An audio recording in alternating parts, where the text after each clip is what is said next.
జోగులాంబ గద్వాల జిల్లా మల్దకల్ మండలం సద్దలోనిపల్లి గ్రామంలో వెలసిన శ్రీ స్వయంభూ కృష్ణస్వామి దేవాలయంలో శ్రీకృష్ణాష్టమి సందర్భంగా ఆలయానికి భక్తులు పోటెత్తారు. స్వామివారికి అభిషేకాలు, షోడశోపచారాలతో పూజలు చేసి స్వామివారికి నిత్య కైంకర్యాలు నిర్వహించారు.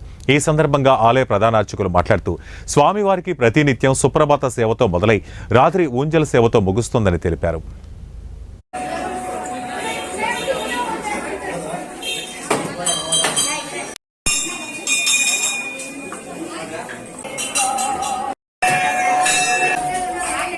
जय मंगल मत्स्यमां गोत्रो भोजम गोत्रम एलिशेट्ला गोत्रो भोजका वरप्रसाद नामदेश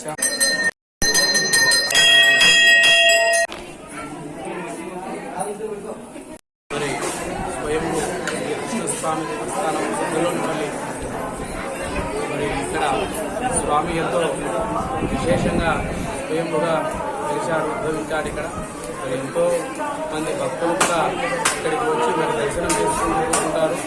మరి పిలిచిన వారికి పొంగు బంగారమై ఎల్లవెల్లా కూడా రక్షిస్తూ ఉంటాడు. మరి ఈరోజు కృష్ణాష్టమి సందర్భంగా భక్తాదులందరూ కూడా అత్యధిక సంఖ్యలో పాల్గొంటుంటారు. మరి రేపు విశేషంగా స్వామివారికి రథోత్సవ కార్యక్రమం ఉంటుంది. మరి అలాగే ఎల్లుండి కూడా స్వామివారికి పారిపేట కార్యక్రమం ఉంటుంది.